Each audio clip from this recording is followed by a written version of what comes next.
الحمدللہ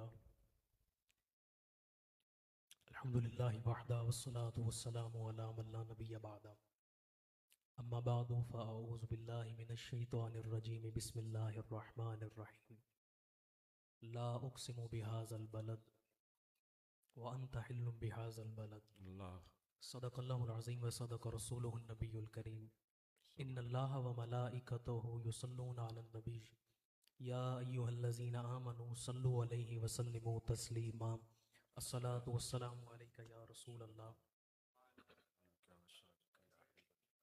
الصلاۃ والسلام علیک الصلاۃ والسلام علیک یا خطیب الانبیاء والمرسلین وعلی آلک واصحابک یا رحمتا للعالمین۔ ان کے جو غلام ہو گئے وقت کے امام ہو گئے۔ سبحان اللہ۔ آپ کا بھی یہی عقیدہ ہے نا؟ مانتے ہیں اس بات کو؟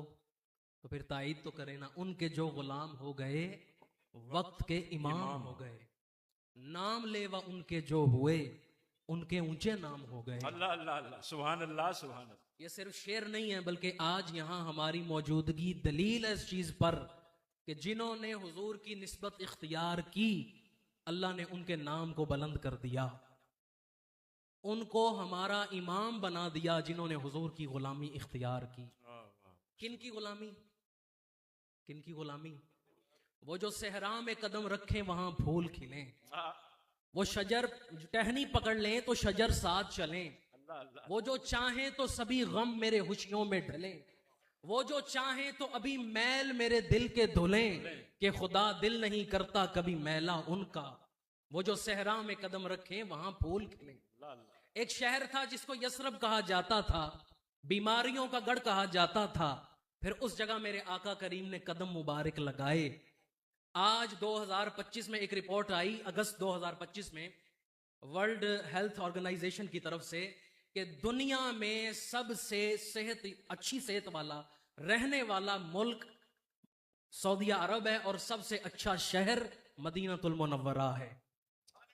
یہ ریسرچ اگر آپ دیکھنا چاہیں تو نیٹ پہ موجود ہے، اور امریکہ سے آئی تھی کہ مدینہ منورہ اس دور میں سب سے اچھا شہر زندگی گزارنے کے لیے ہے۔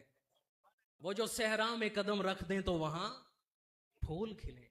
کیا خیال ہے اگر وہ کسی کے دل میں بس جائیں تو پھر؟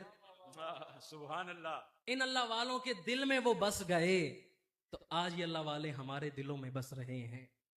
ان اللہ والوں کو آقا کریم صلی اللہ علیہ وآلہ وسلم کی غلامی نصیب ہوئی تو ہم نے ان کی نسبت حاصل کر لی، ہم ان کے پاس دوڑے چلے آئے۔ دعا ہے کہ تا دم آخر ان کی یہ نسبت جو ہمیں حاصل ہے اللہ کرے گے سلامت رہے۔ عمل کی میرے اساس کیا ہے بجز ندامت کے پاس کیا ہے، رہے سلامت تمہاری نسبت میرا تو ایک آسرا یہی ہے۔ ہمارے پاس تو کچھ ہے ہی نہیں، ہمارا ایک ہی آسرا ہے کہ ہماری یہ نسبت ہے۔ ایک بزرگ تھے، ان کی بیوی سے کوئی غلطی ہو گئی، بیوی سے غلطی ہوئی تو بزرگ نے ڈانٹا نہیں، سزا نہیں دی، چاہتے تو ڈانٹ سکتے تھے، سزا دے سکتے تھے، پر کہا اللہ کی وجہ سے کیونکہ تو اللہ کی بندی ہے میں تجھے معاف کرتا ہوں۔ وصال ہو گیا، کسی نے خواب میں دیکھا، پوچھا حضرت اللہ نے آپ سے کیا معاملہ فرمایا؟ کہا اللہ تعالیٰ نے فرمایا تو نے اپنی بیوی کو یہ کہہ کے کہ یہ میری بندی ہے، اللہ کی بندی ہے، تو نے معاف کیا، تو نے اسے میری بندی ہونے کی وجہ سے معاف کیا، میں تجھے اپنا بندہ ہونے کی وجہ سے معاف کر رہا ہوں۔ سبحان اللہ۔ نسبت کا کمال دیکھیں، نسبت کیا خوبصورت چیز ہے۔ قسمت والوں کو نسبت ملتی ہے اور نسبت والوں کی قسمت سنور جاتی ہے۔ دل کیا سنور گیا، میری قسمت سنور گئی۔ جب نسبت ملتی ہے تو بندے کا دل سنور جاتا ہے، دل سنور جاتا ہے تو قسمت سنور جاتی ہے۔ پہلے بندہ عام ہوتا ہے پھر خاص ہو جاتا ہے۔ ایک عام زمین تھی، عام پلاٹ تھا، وہاں ہم چلتے بھی تھے، وہاں ہم جوتے لے کر چلتے تھے، دنیا داری کرتے تھے، جانور بھی چلتے تھے، گندگی بھی ہوتی تھی وہاں پر ایک دن وہاں کسی نے مسجد تعمیر کر دی، اس جگہ کو مسجد کے ساتھ نسبت حاصل ہو گئی۔ اب مجھے بتائیں کیا وہاں کوئی جوتے لے کر جائے گا؟ کیا وہاں کوئی جانور جانے دے گا؟ کیا وہاں گندگی پھیلانے دے گا؟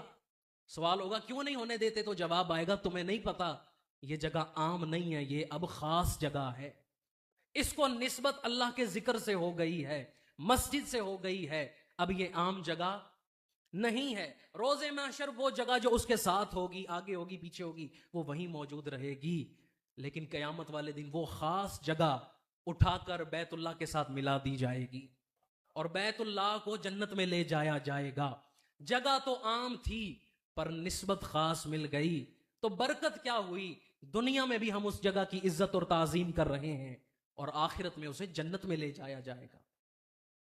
ایک عام سا اونٹ تھا، دنیا میں لاکھوں اونٹ تھے، ہیں، ہوں گے، پر ایک اونٹنی جسے حضرت صالح علیہ السلام سے نسبت حاصل ہو گئی، روز محشر وہ اونٹنی جنت میں جا رہی ہوگی، کہنے والے کہیں گے وہ دیکھو اونٹنی جنت میں جا رہی ہے، جواب آئے گا یہ کوئی عام اونٹنی نہیں، یہ حضرت صالح علیہ السلام کی اونٹنی ہے، یہ کوئی عام نہیں ہے، اسے نسبت خاصوں کے ساتھ ہو گئی ہے۔ نعرہ تکبیر، اللہ اکبر، نعرہ رسالت، نعرہ تحقیق، علماء اہل سنت۔ ایک اونٹنی جسے حضرت صالح علیہ السلام سے نسبت ہو گئی، وہ اونٹنی جنت میں جائے گی، روز محشر پوچھنے والے کہیں گے وہ دیکھو اونٹنی جنت میں جا رہی ہے، تو جواب دینے والے کہیں گے تمہیں نہیں پتا یہ عام اونٹنی نہیں، یہ خاص اونٹنی ہے، اسے اللہ کے نبی سے نسبت حاصل ہو گئی، اب یہ عام نہیں رہی۔ روز محشر ایک کتا جنت میں جائے گا، پہلے وہ کتا عام تھا، خاصوں کے ساتھ مل گیا تو عام نہیں رہا، خاص ہو گیا۔ میاں محمد بخش رحمت اللہ تعالی علیہ کہتے ہیں فضل تیرے نل لوہے تردے پھٹیاں دے سنگ رل کے، کتے بھی جنت جان محمد چنگیاں دے سنگ رل کے۔ چنگوں کے ساتھ اگر مل جائیں، نسبت ہو جائے تو کتے بھی جنت میں چلے جاتے ہیں۔ نسبت کا کمال کیا ہوتا ہے؟ نسبت عام کو خاص کر دیتی ہے۔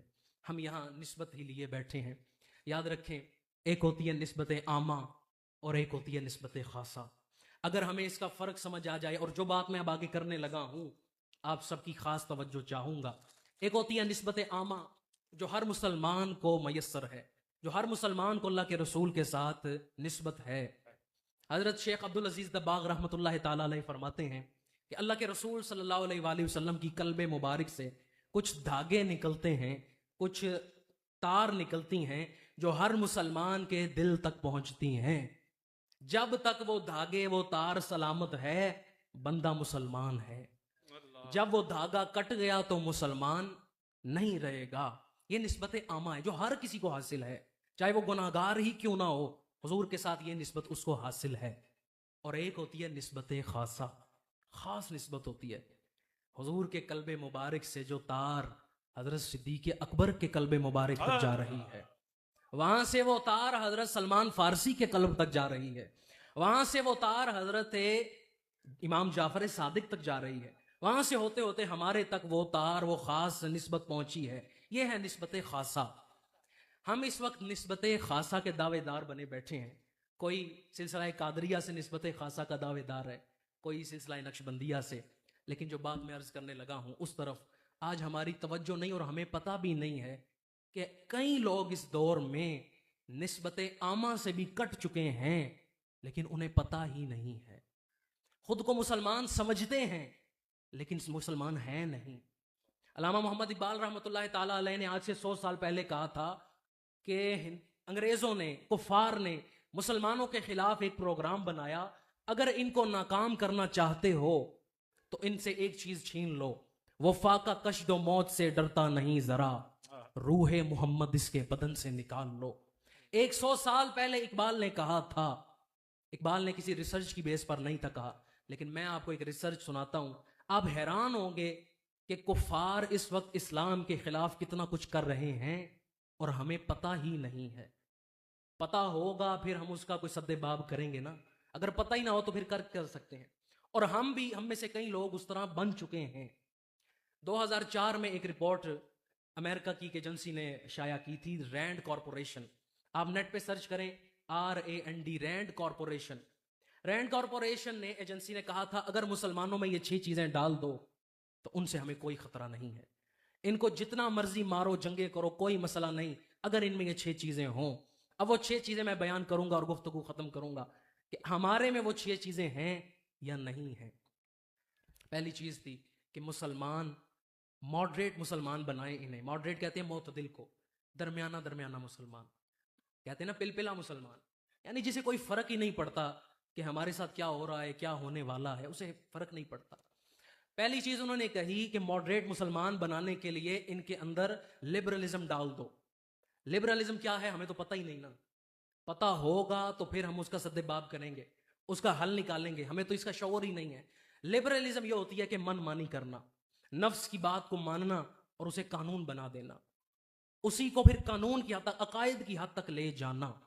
آج ہمارے ہاں یہی ہو رہا ہے. شادیوں کے حالات دیکھیں تو اپنی من مانی کرتے ہیں اور وہ رواج بن گئے ہیں, وہ عقائد بن گئے. نظریات کی شادیوں پہ اسی طرح ہی ہوتا ہے. شادی پہ مائیاں ہوتی ہیں, شادیوں پہ آج کل جو ڈھول بجتے ہیں وہ بجنے ہی ہیں. کیوں؟ کیونکہ عقیدہ بن گیا ہے, ہمیں پتہ ہی نہیں کہ ہمارے ساتھ کیا کیا گیا ہے. دوسری چیز انہوں نے کہی کہ سیکولرزم, ان کو سیکولر بنا دو تو ان سے کوئی خطرہ نہیں ہے. اب سیکولر کیا ہوتا ہے ہمیں تو یہ بھی نہیں پتا سیکولر کیا ہوتا ہے, اللہ ماشاءاللہ چند کو پتا ہوگا. سیکولر وہ ہوتا ہے جو دین کو, مذہب کو اور سیاست کو جدا کر دیتا ہے.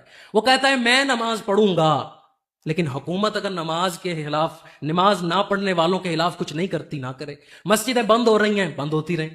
وہ کہتا ہے میں ٹھیک ہوں, باقی جو مرضی کرے مجھے کوئی اس کا غرض نہیں ہے.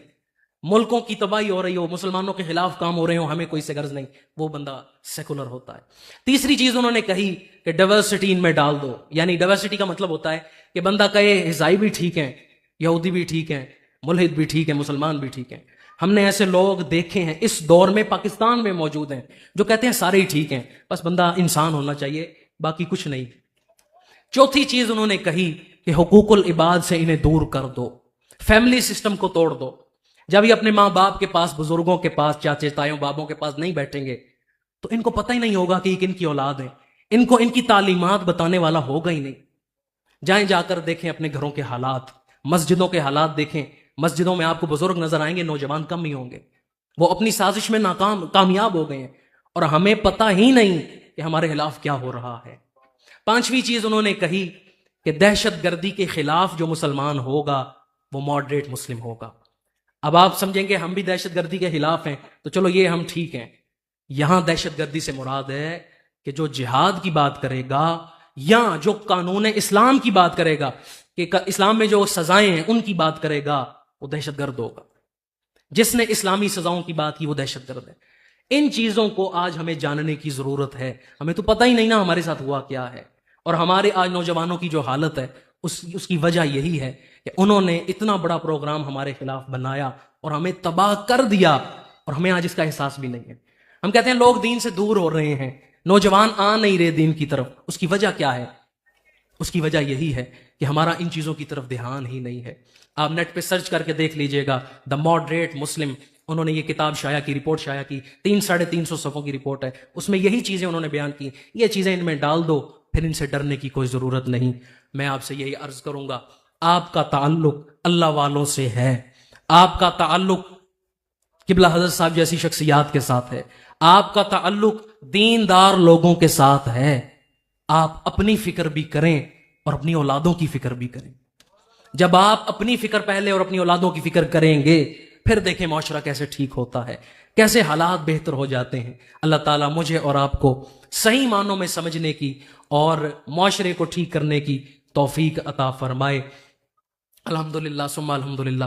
قبلہ شیخ طریقت کی 25-30 سال کی محنت جامعہ صفوت المدینہ دین اسلام کی خدمت کر رہے ہیں. کئی علماء تیار کر رہے ہیں, کئی حفاظ, 500 کے قریب حفاظ اور 50 کے قریب علماء تیار ہو چکے ہیں. اور اس طرح کی کئی دینی خدمات جامعہ صفوت المدینہ کی آپ احباب دیکھتے رہتے ہیں. میں آج کی محفل میں یہی عرض کروں گا, گزارش کروں گا کہ اپنی اولادوں کو دین کے ساتھ جوڑیں.